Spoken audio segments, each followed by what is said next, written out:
Hello, class, and everybody's tired. I am too. Today we are doing a freshwater academy presentation on freshwater. It was very fun. I had a very fun time. I am joined with my classmates Sarah, Shelby, Jason, Nick, and me. So let's get started.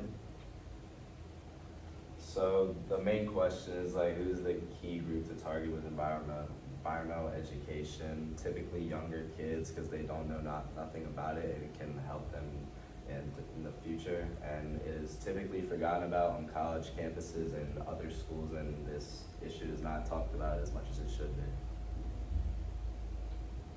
So we decided that our problem was the lack of environmental education with youth.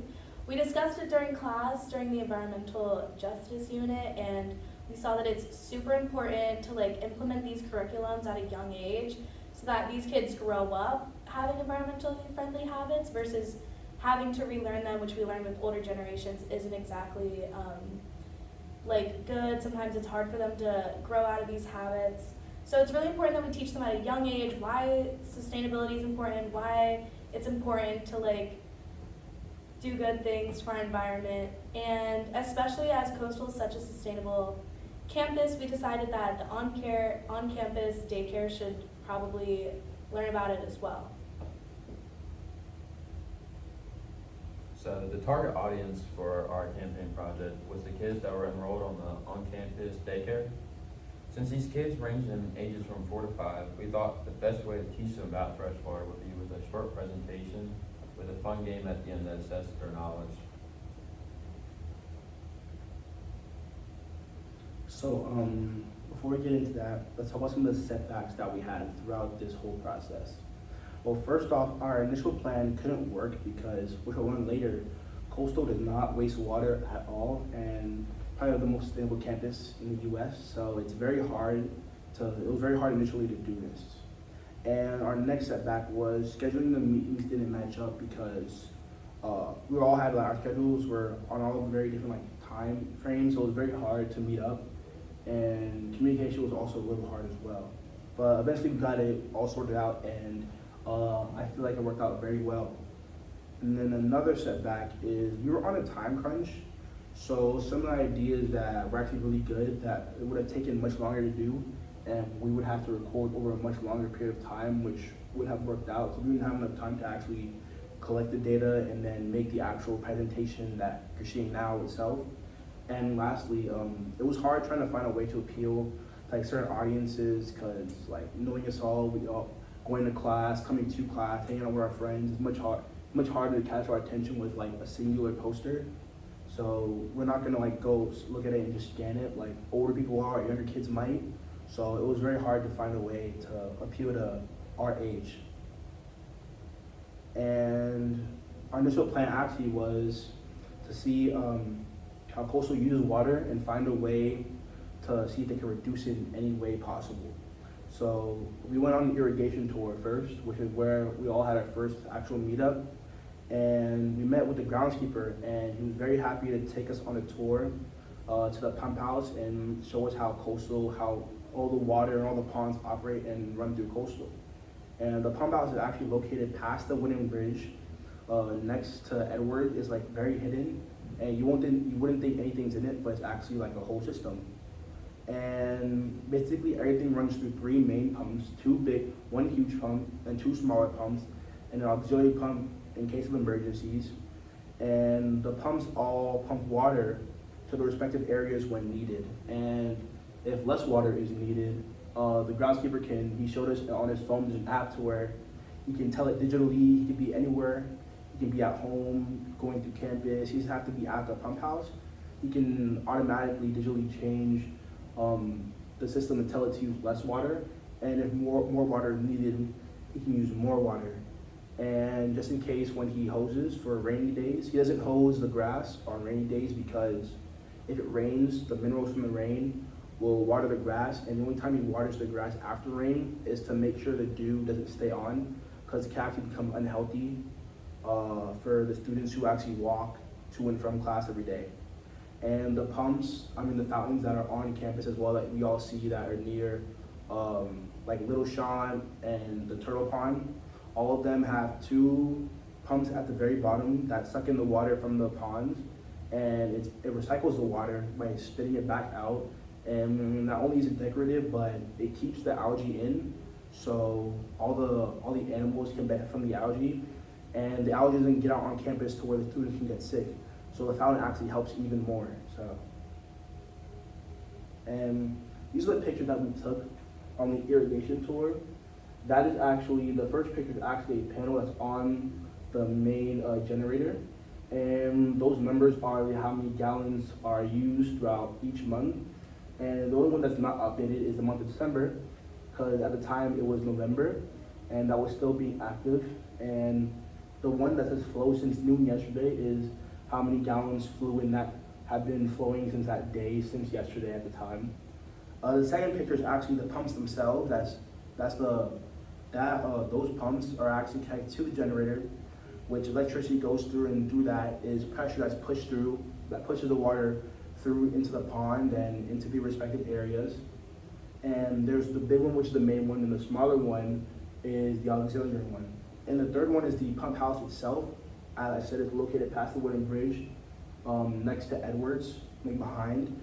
And that little waterfall at the edge of the picture is actually the 3 main pumps that push all the water out into the pond. And there's more pipes deeper below that suck the water and pass the water and gets filtered out through all the areas on campus, including the hoses, our water that we use in the sinks and the showers, the toilet water as well, the water fountains, and all those things.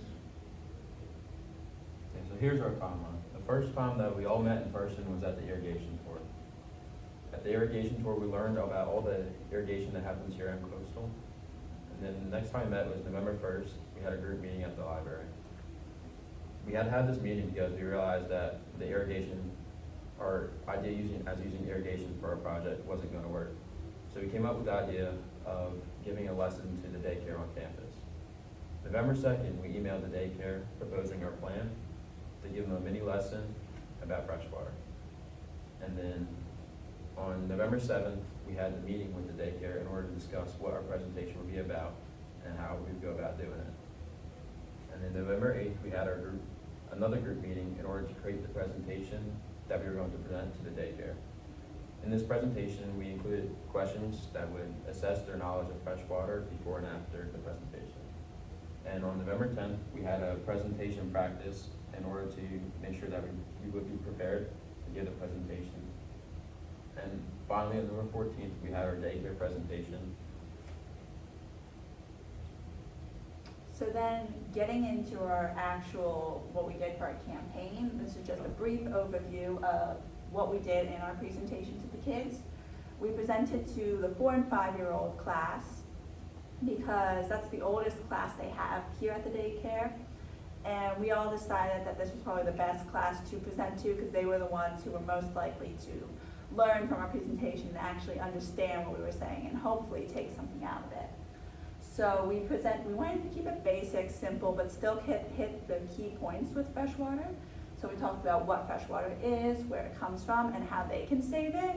Torian talked about what it is, Shelby where it comes from, I talked about how they can save it.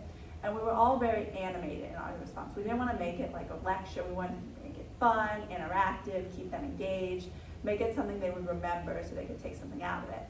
And then before we started, we asked them those exact questions to just get a ground level of what they all knew going into this so we could hopefully teach them something more. And we didn't want to give them an actual test at the end because at the end of the day, they are 4 and 5-year-olds and they need something to constantly keep them engaged. So we played a game with them, which Jason led, and we pretty much asked them the questions again, but this time we might have asked them, does freshwater have salt or does it not have salt? If it has salt, go to the left. If it doesn't have salt, go to the right side of the room. And we had them stand up and pick which side of the room they thought it was. So a way to keep them fun, engaged, active, and they all took something out of it. And our goal with this whole presentation to daycare was just to educate kids locally in our community on why freshwater is important and why they have to be sustainable with it. So then this is the actual data we got from our presentation. We presented to a class with 15 kids in it, and then for the first question, what is freshwater? 6 of the kids knew beforehand what it was. And when they raised their hand saying they knew what it was, some of them said that they know that's where fish live, it's blue, it's deep, and it's dark. And then afterwards, all 15 kids were able to remember what freshwater was, which was really exciting to us as presenters because it showed that we did teach them something and they were able to remember it. So that was really good, and we were excited about that. And then for where does freshwater come from, none of the kids knew what it was or where it came from beforehand. And one kid thought it came from the ocean, which although this is incorrect, we were excited to get this as an answer because that was one of the big emphasis points we tried to hit on in our presentation, was that even though the ocean's really big, there's a lot of water, it has salt in it, and therefore it's not fresh water, and we can't use it that way. So we were able to teach them that, which is good. And then at the end, 14 kids knew where it came from, which was good. And then for how they can save fresh water, again, none of the kids knew how they could save it, but one kid did say we drink it, so we have to save it, which even though that's not how they can save it, it was reassuring to know that they know this is a problem that they need to address, even if they don't know how, they're already the first step there, which was really nice. And then at the end, 13 kids knew how they could save it. So even though it wasn't 15 every single time, it was still the majority, so they all learned something.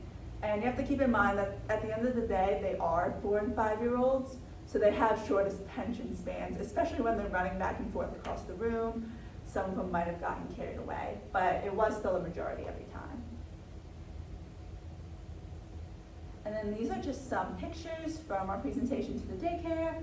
The ones on the left and right are us actually presenting. You can see the kids sitting down, they're engaged. And then the one in the middle is when we're getting ready to play our game. They're all up, they're excited, they're ready to play, which I think it was good. You could clearly see that they're all actively engaged. It wasn't like they were bored, they're sitting there, they're ready to play, they were excited. So it was a fun time too. They all enjoyed it, which was nice. So this is the actual presentation that we gave to the kids. So it's just really simple and, you know, so before we talked to them, we asked them before each time, we were like, what is freshwater? And they like raised their hands or they didn't. And so on the next slide after they answered, we gave them the definition. We said, it's water that has no salt in it, it's safe for humans to drink, and is found in rivers, lakes, and ponds. It was super important that we were making the slideshow like really basic and easy to understand, which is one of the most challenging parts about it. I did this part, where does fresh water come from? I told them it come from rainwater, lakes, ponds, and rivers, and glaciers and groundwater. We had to like really explain these. We said like, glaciers are like where the penguins live. It's really cold there. They're big chunks of ice, and groundwater is beneath all the plants and they need it to survive. It's how water goes up the roots. And then we really wanted to emphasize that it does not come from the oceans. Since they're so big and they cover so much of the earth, it's really important that they know that it's not fresh water, and that's why we have to save it. And then Sarah asked them, how can you save fresh water? And she gave them some examples, like turning the water off when you brush your teeth, taking shorter showers, turning the water off just when you're not using it, and not leaving the water running in the bath. And then this is the game that we played where they just picked the side of the room that they went to when they thought they knew the right answer.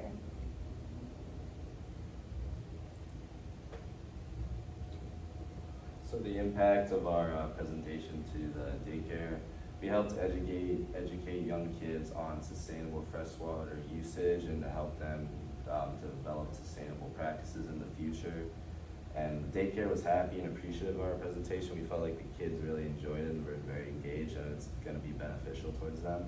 And we possibly opened the door for future sustainability presentations to the daycare and other schools to help bring awareness to this issue.